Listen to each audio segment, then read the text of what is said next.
So hello everyone and a very good morning, welcome back to my YouTube channel. So I hope आपको videos अच्छी आ रही होगी। मोटो vlogs में मेरा कंटेंट काफ़ी कम चल रहा है आजकल, क्योंकि केदारनाथ गए थे एंड बहुत सारा कंटेंट था केदारनाथ का डालने के लिए। सो वो एक चीज़ है, लेकिन आज अनलीश करेंगे इस बीस्ट को।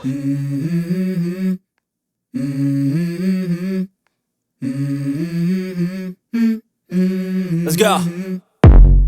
I wake up to a little bit of drool on my pillow, feel like it's gonna be a bad day. Yeah, I'm tired of shit, and the coffee ain't hit yet, damn ain't that great. I don't wanna go to work, cause my boss is a jerk, and I'm not even that paid.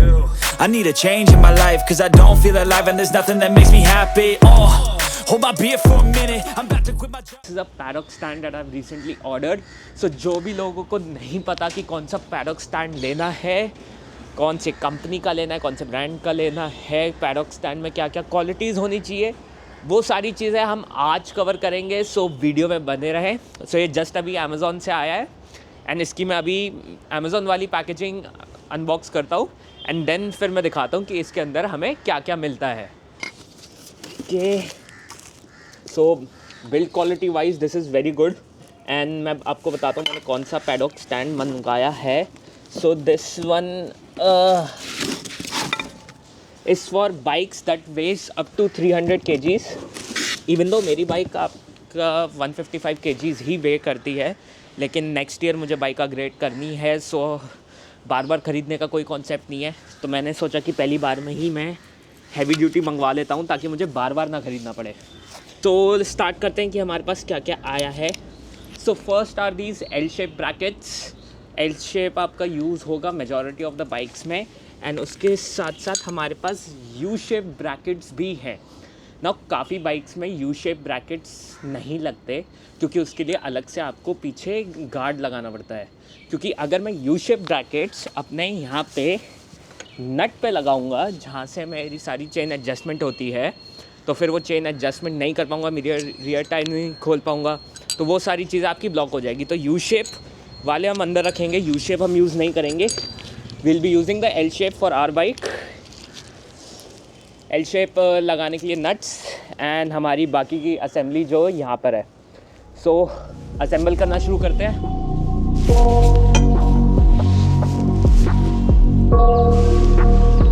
तो guys एक side का लग गया है, एक side मैं लगा रहा हूँ। सो गाइज ये हो गया है secure. Last thing that is left is the L hook.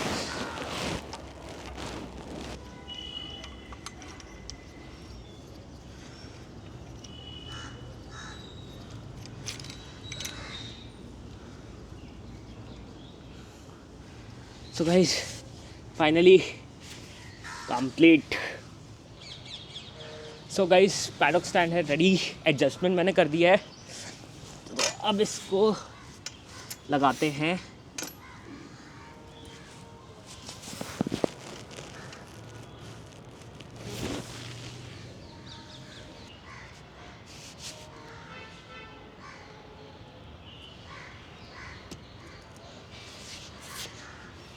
सो मैंने अकेले लगा तो दिया है, उतारते वक्त शायद मुझे थोड़ी दिक्कत हो, लेकिन ठीक है।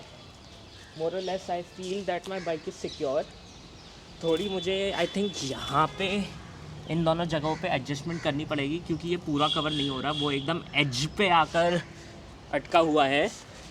ये वाला फिर भी ठीक है, तो मतलब थोड़ी सी इसको और अंदर मुझे एडजस्ट करके then this would be perfect.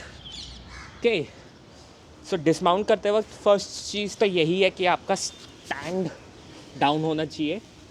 अब एक हाथ से मैं बाइक को पकड़ने वाला हूँ, एक हाथ से मैं पैडॉक स्टैंड को पकड़ने वाला हूँ एंड मेरी कोशिश यही रहेगी कि जैसे ही पैडॉक स्टैंड डिसमाउंट हो, बाइक मेरी स्टैंड वाली साइड पे लीन करे। तो धीरे धीरे इसको नीचे लाएंगे।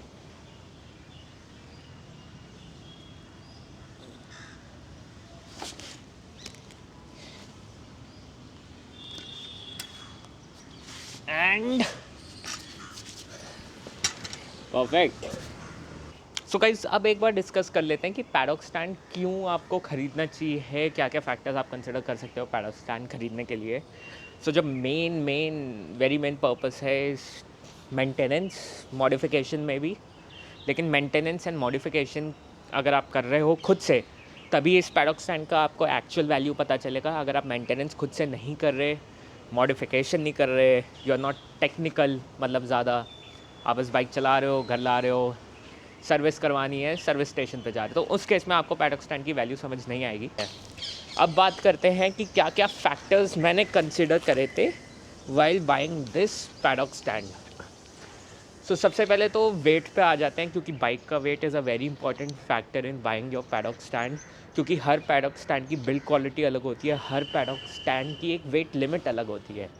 तो आई थिंक आपका 185 kg से आपका बेस पैडॉक स्टैंड स्टार्ट होता है, एंड 185 के बाद आई थिंक 250 अराउंड पे भी होता है, but this paddock stand can hold weight up to 300 kg, तो हायाबुसा का भी वेट उठा सकता है ये। सो मेरी बाइक का वेट तो 155 kgs है, बट मैं नेक्स्ट ईयर बाइक अपग्रेड करने वाला हूँ। सो मुझे बार बार पैडॉक स्टैंड ना बदलना पड़े, क्योंकि एक और ख़ासियत है इस पैडॉक स्टैंड की, दैट इट्स यूनिवर्सल, किसी भी बाइक में लग जाएगा।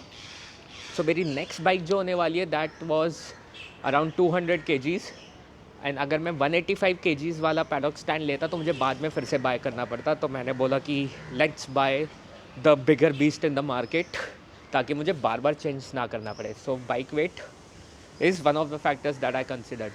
सो सेकंड फैक्टर की तरफ आ जाते हैं। सेकंड फैक्टर था प्राइस। सेकंड फैक्टर मेरा प्राइस नहीं था, बट हाँ, price plays a very important factor, क्योंकि अगर आप पैडॉक स्टैंड बाय कर रहे हो तो प्राइस तो आई थिंक इंडियन मेंटालिटी के हिसाब से ज़रूर देखोगे। So this has costed me around 3500 Amazon पे, डिस्काउंट वगैरह चल रहा था, तो आई डोंट नो, देख लेना एक बार, मैं लिंक डिस्क्रिप्शन में डाल दूँगा।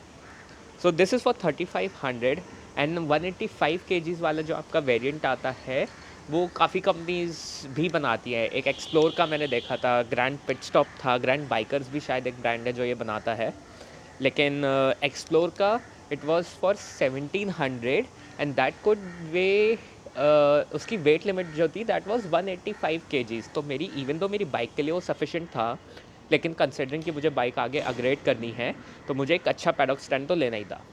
थर्ड चीज़ जो आ जाती है वो थे आपके ये जो रबर गार्ड्स यहाँ पे लगे हुए हैं। तो मेरा जो आप जैसे फ्लोर देख रहे हो ये पूरा ग्रेनाइट है, and this is very slippery. यहाँ पे आप हल्का सा पानी डाल दोगे एंड ट्रस्ट मी गाड़ी भी फिसलती है। तो अब ये मेटल है, वो ग्रेनाइट है, हल्का सा भी पानी आया एंड हल्की सी भी डिस्टर्बेंस आई, मेरी बाइक गिर जाएगी। तो ये जो रबर पैड्स हैं ये उनका काम करती है to make the paddock stand stable, वो फिसले ना जब आप बाइक माउंट कर रहे हो, जब आप बाइक डिसमाउंट कर रहे हो, एंड जब आप बाइक की मेंटेनेंस कर रहे हो। तो इन सब तीन चीज़ों में आपकी बाइक एकदम सिक्योर रहे, उसके लिए ये रबर पैड्स हैं। एक इस साइड है, एक इस साइड है, और एक पीछे की साइड है। फोर्थ चीज़ जो थी वो थे आपके जो डबल स्पूल्स मुझे ग्रैंड पिट स्टॉप देता है, which is U shape and L shape. Now U shape आपके पीछे आप अगर एग्जॉस्ट का गार्ड लगवा रहे हो, जो काफ़ी लोग लगवाते हैं, तो यू शेप आपके एग्जॉस्ट के गार्ड के लिए यूज़ हो जाएगा। तो यू शेप उसमें बड़ी आसानी से लग जाएगा एंड एकदम बाइक सिक्योर हो जाएगी। लेकिन कंसिडरिंग मैंने बाइक में एग्जॉस्ट गार्ड नहीं लगवा रखे हैं, तो मेरे लिए एक बहुत बड़ा कन्फ्यूजन था कि मेरे पीछे वाला जो मेन नट बोल्ट है यहाँ पे, उसमें वो यू शेप लगेगा नहीं लगेगा, क्या मुझे फिर बाद में एल शेप बाय करना पड़ेगा। तो ग्रैंड पिट स्टॉप आपको U shape and L shape दोनों ही अटैचमेंट्स दे रहा है। तो अगर आपकी बाइक में एग्जॉस्ट गार्ड है या ऐसा कोई नट बोल्ट है जहाँ पे आप फील कि आप यू शेप स्पूल लगा सकते हो, तो आपके पास दोनों ही ऑप्शन है। मैं तो अभी एल शेप यूज़ करूँगा, बट यू शेप का भी ऑप्शन है, तो आपको इधर उधर भागा दौड़ी नहीं करनी पड़ेगी। तो अब व्हील्स पे बात कर लेते हैं। तो यहाँ पे व्हील्स की क्वालिटी बहुत ज़्यादा इंपॉर्टेंट होती है। अगर आपके व्हील्स अच्छे नहीं होंगे तो जब आप बाइक को माउंट या डिसमाउंट कर रहे होंगे तब आपको बहुत ज़्यादा मेहनत लगेगी, क्योंकि व्हील्स की वजह से ही पूरा प्रोसेस इजी होता है। व्हील्स ही आपको वो फोर्स देते हैं बाइक को ऊपर उठाने के लिए। विदाउट द व्हील, अगर अच्छे व्हील्स नहीं है तो आपको अकेले माउंट एंड डिसमाउंट करने में बहुत दिक्कत होगी। So these were all the factors which I considered in buying this paddock stand.